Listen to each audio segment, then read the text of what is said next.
Okay, let start. ठीक है, बिस्मिल्लाहिर्रहमानिर्रहीम। अम, हमने लास्ट सेशन में जो क्लिनिकल रिसर्च के हवाले से लाइक जो भी डेटा होता है हम कैसे कलेक्ट करते हैं, उसको कैसे गैदर करते हैं, उसके रिसोर्सेज देखे थे, PubMed, Google scholar, web of science, Scopus, different इस तरह की चीज़ें। आज हम सबसे पहले ये स्टार्ट करेंगे कि हम जो वो डेटा देख लिया था उसको डाउनलोड कैसे करते हैं, आर्टिकल्स कैसे निकालते हैं, कौन कौन से रिसोर्सेज होते हैं। और उसके साथ साथ ये एक दो चीज़ें थी, एच इंडेक्स, आई इंडेक्स और जी इंडेक्स, और सिंपल कुछ बुलियन ऑपरेटर्स होते हैं। ये चीज़ें हमसे रह गई थी क्योंकि सेशन काफ़ी लंबा हो गया था। तो ये एक दो चीज़ें डिस्कस करनी है, फिर हम आज के सेशन की तरफ मूव करेंगे। अभी जनरली कुछ एक दो चीज़ें ही बताऊंगा, अगर इस पे कुछ एक्सटेंसिव बताने वाला हुआ तो इंशाल्लाह हम इस पे नेक्स्ट मूव करेंगे। अब सबसे पहली चीज़ कि एच इंडेक्स और I index, I ten index, ये क्या होता है। Late us move towards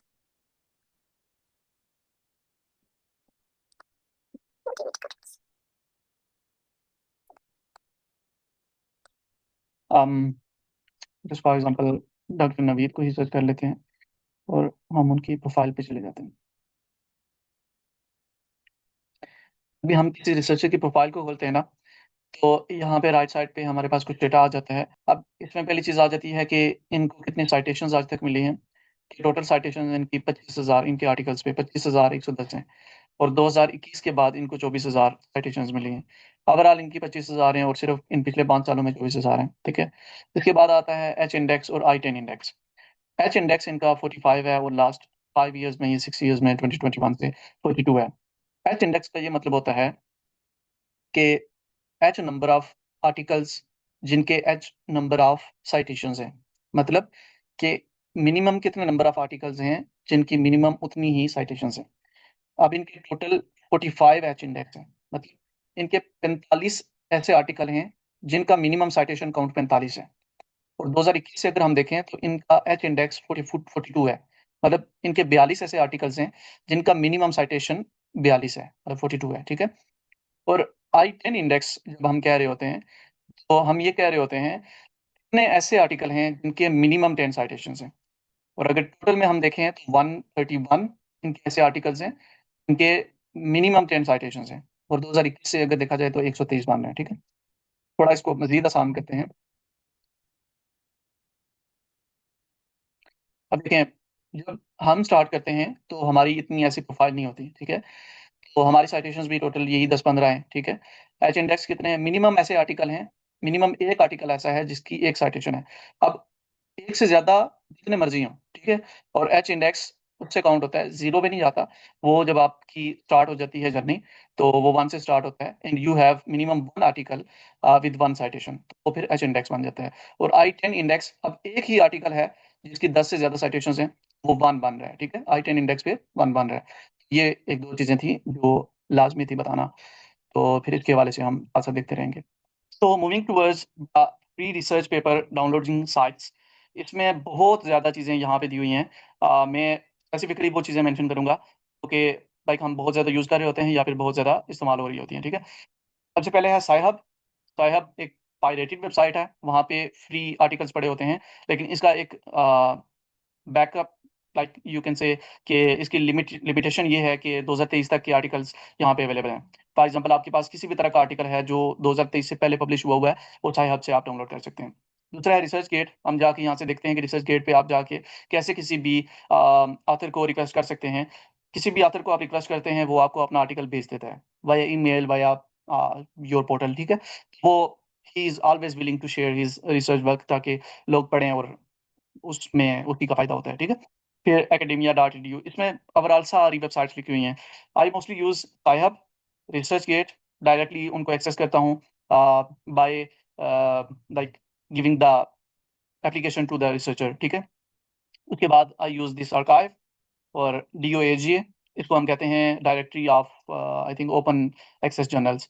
अनपेवेल, Unpaywall की हमारे पास होती है, लाइक क्रोम की एक्सटेंशन भी होती है, आप उसको भी यूज़ कर सकते हैं। साइंस ओपन, पेपर पांडा, और ये हम कुछ चीज़ें साथ देख लेते हैं। और ये मैंने कुछ ऊपर भी चीज़ें लिखी हुई हैं, तो हम इनको साथ साथ देख लेते हैं। ठीक है, तो late us move firstly towards the Sci Hub.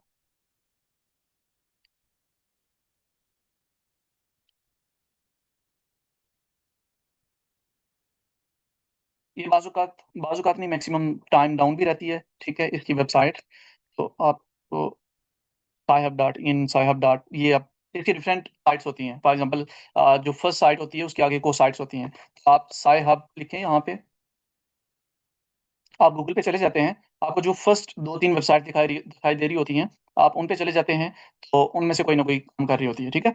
अब फॉर एग्ज़ाम्पल हम कोई भी यहाँ से आर्टिकल खोल लेते हैं, पबमेड पे चले जाते हैं, डायबिटीज़ पे कोई आर्टिकल खोल लेते हैं, ठीक है? तो अब हमारे पास ये 2018 का आर्टिकल आ गया। मेटा एनालिसिस वैसे तो इसका पीडीएफ ऑलरेडी ईज़िली आ रहा है। अब ये फॉर एग्ज़ाम्पल 2024 का है, ये हमारे पास अवेलेबल नहीं हो सकता इस पे। ये 2019 का आर्टिकल है, इसको हम देख लेते हैं, ठीक है? या तो आप इसका डीयूआई उठाएँ और यहाँ पे पेस्ट कर दें। यहाँ पे मुख्तलिफ चीज़ें हैं, वो ले लेते हैं, ठीक है? या तो डीयूआई ले लें या फिर इसका टाइटल ले लें। यहाँ से हमने इसका टाइटल लिया, यहाँ पे इसको पेस्ट किया और हम जब इसको ओपन करेंगे, कुछ-कुछ आर्टिकल्स नहीं भी अवेलेबल होते और कुछ-कुछ आर्टिकल्स अवेलेबल होते हैं। अभी ये वाला आर्टिकल अवेलेबल नहीं है, so we are not able to like access it. Moving towards the research gate पे हम किस तरह रिसर्चर्स को लाइक रिक्वेस्ट भेज सकते हैं और उनसे मँगवा सकते हैं। आप first of all research gate पे जाते हैं, ठीक है? या फिर आप कहते हैं कि लॉगिन कर लेते हैं।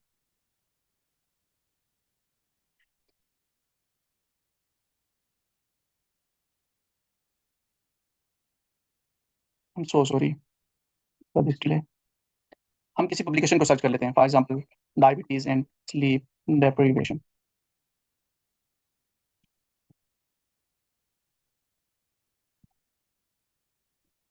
तो हम इसको सर्च करते हैं, यहाँ पे बहुत सारे आर्टिकल्स आ गए।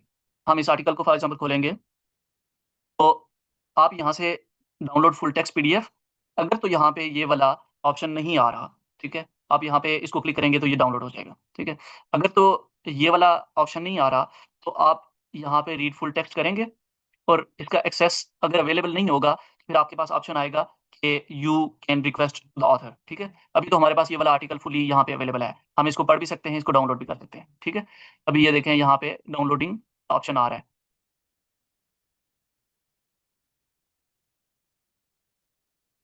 अब ये आर्टिकल यहाँ पे डाउनलोड हो गया। हम इसको ईज़िली पढ़ भी सकते हैं, इसको लाइक जो भी करना हो इसका, वो इसको हम ईज़िली अवेल कर सकते हैं, ठीक है?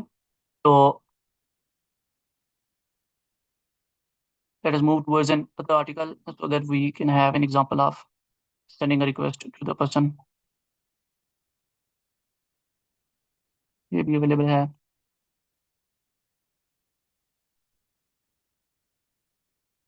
ये, अब ये वाला आर्टिकल हमें के लिए अवेलेबल नहीं है, हम इसकी रिक्वेस्ट कर सकते हैं फुल टेक्स्ट पीडीएफ के लिए, यहाँ पे क्लिक करते हैं। तो अभी मेरे पास लॉगिन नहीं है, आपके पास लॉगिन होगा तो यहाँ पे रिसर्चर की प्रोफाइल आ जाएगी, आप उसको एक मैसेज भी सेंड कर सकते हैं कि I am a student and I want to read your research and I am very much interested in such kind of things. अब वो आपको जब भी अवेलेबल होगा, for example he is available in next morning, वो जब भी आपकी ईमेल देखेगा, आपको वहाँ से एक्सेस को अलाउ करेगा, तो आपके पास ईमेल में पीडीएफ आ जाएगा या फिर यहाँ पे आपके पास रिक्वेस्ट ऑथराइज़ेशन आ जाएगी और फिर आप यहाँ से ईज़िली उसको डाउनलोड कर सकते हैं। So this is another method कि जहाँ से आप ईज़िली रिसर्च पेपर्स को डाउनलोड कर सकते हैं। Late us move towards archive की तरफ मूव करते हैं। बाकी आप वन बाय वन इनको ईज़िली देख भी सकते हैं। मैं पहले आपको अनपेवेल और पेपर पांडा की दिखा देता हूँ। आप यहाँ पे जाते हैं क्रोम पे, तो क्रोम की एक्सटेंशन होती है अनपेवेल क्रोम एक्सटेंशन, ठीक है?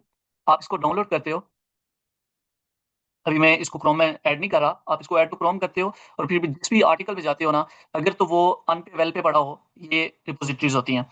अनपेवेल पे पड़ा हो, तो यहाँ पे आपके साथ आ जाता है एक ऑप्शन, जैसे ये सब्सक्राइबर का आ रहा है कि कोई साइटेशन करनी है तो।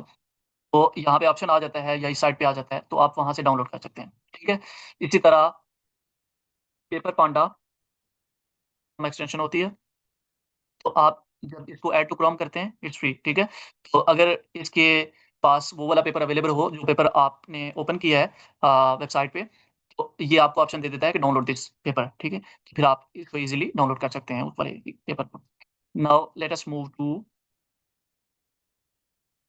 आवर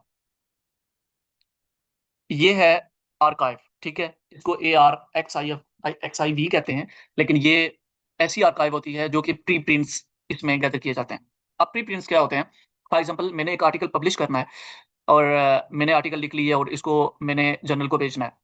अब जब आप जर्नल को भेजते हैं तो वो बहुत एक लॉन्ग पीरियड होता है। बाज़ औक़ात पब्लिशिंग में 1 साल भी लगता है, बाज़ औक़ात पब्लिशिंग में 6 महीने भी लगते हैं और बाज़ औक़ात डेढ़-डेढ़ 2-2 साल भी लग जाते हैं। अब इसमें जो ऑथर्स होते हैं वो क्या करते हैं, वो ये रिपॉज़िटरी होती है आर्काइव की, यहाँ पे सबमिट कर देते हैं। यहाँ पे सबमिट कर देते हैं तो उनको क्या क मिलता है, उनको कॉपीराइट मिल जाता है कि अगर किसी ने आपका डेटा पब्लिश होने के दौरान या पब्लिश होने से पहले-पहले कोई चोरी भी कर लिया तो आप उसको क्लेम कर सकते हैं, ठीक है? तो इस वजह से आर्काइव में वो सबमिट कर देते हैं। तो आप यहाँ से अब इसमें मेजरली क्या होता है, मैं आपको 2-3 वेबसाइट्स बता देता हूँ। तो आर्काइव के रिलेटेड 3 वेबसाइट्स हैं। अब ये कॉर्नेल यूनिवर्सिटी का रिपॉज़िटरी होता है, ठीक है? आप यहाँ पे फिज़िक्स के रिलेटेड डेटा चाहते हैं, मैथमेटिक्स के रिलेटेड चाहते हैं, क्वांटिटेटिव बायोलॉजी के रिलेटेड और ये मुख्तलिफ जो भी डोमेन्स दी हुई हैं। For example we want the data related to quantitative biology, ठीक है? हम यहाँ पे करते हैं और इसको सर्च कर लेते हैं। तो आपको यहाँ पे इसके रिलेटेड सारी डिटेल्स मिल जाती हैं। अब आपने अगर कोई सर्च करनी है टर्म, फॉर एग्ज़ाम्पल डायबिटीज़, ठीक है? तो अब जो भी आर्टिकल्स हैं, वो यहाँ पे अवेलेबल हो जाएँगे। अब ये वो वाले आर्टिकल्स हैं, जो अभी तक पब्लिश हो चुके होंगे या शायद अभी तक पब्लिश ना भी हुए हों। तो बाज़ औक़ात आपको ऐसी-ऐसी रिसर्च मिल जाती है जो अभी तक पब्लिश भी नहीं हुई होती और आप अगर किसी टॉपिक पे पढ़ रहे हैं, for example I am studying about metformin, ठीक है? Metformin is a drug to decrease the blood sugar level. तो आप इसको देख रहे हैं और फॉर एग्ज़ाम्पल मेटफॉर्मिन पे कोई रिसर्च आने वाली है, अभी पब्लिश भी नहीं हुई, पब्लिश होने वाली है अगले 2 महीनों में और उसका प्रीप्रिंट उस पेपर के ऑथर ने यहाँ पे डाल दिया है, ठीक है? तो आप उसको ईज़िली एक्सेस कर सकते हैं, आप उसको पढ़ सकते हैं, ठीक है? और जब पढ़ेंगे तो फिर ईज़िली आपको उसका नॉलेज अवेलेबल होगा। आप फॉर एग्ज़ाम्पल इसका एक बेनिफिट ये होता है कि हमारे सर बताते होते थे, सर जुनैद, कि एक बार ऐसे हुआ कि उन्होंने, जैसे मैंने आपको गूगल स्कॉलर पे अलर्ट्स बताए थे, अलर्ट्स लगाए हुए थे और वहाँ पे उनके पास जब फ़ॉरेन आर्टिकल आया उनके टॉपिक के रिलेटेड तो उन्होंने अपने प्रोफ़ेसर से डिस्कस किया। तो उनके प्रोफ़ेसर एक बार हैरान हुए कि he has such a quite knowledge that is very much updated. तो वो इसका फ़ायदा यही होता है कि आप अपडेटेड रहते हैं चीज़ों के साथ। So if you want an updation, तो आपको इन आर्टिकल्स और इन टूल्स का पता होना चाहिए so that you can access these things quite often, ठीक है? इसी का आर्काइव का अगर आप कि आपने यहाँ पे देखा कि बायोलॉजी के रिलेटेड अगर आपको आर्टिकल चाहिए तो वो सिर्फ़ क्वांटिटेटिव बायोलॉजी के रिलेटेड हैं। अगर आपको डिफरेंट आर्टिकल्स चाहिए बायो की डोमेन में तो bio RXIV, this is the domain, ठीक है? Then you have to go to bio RXIV। तो आप यहाँ पे जाते हैं, देन यू ओपन इट। अब यहाँ पे आप बायो के रिलेटेड सारी फ़ील्ड्स को एक्सेस कर सकते हैं। Biochemistry, bio engineering, bio informatics से लेके फार्माकोलॉजी, टॉक्सिकोलॉजी तक, जेनेटिक्स। अब आपको जिस तरह के भी आर्काइव बायोलॉजी के रिलेटेड चाहिए, वो आपको यहाँ से मिलेंगे। Getting my point? ठीक हो गया?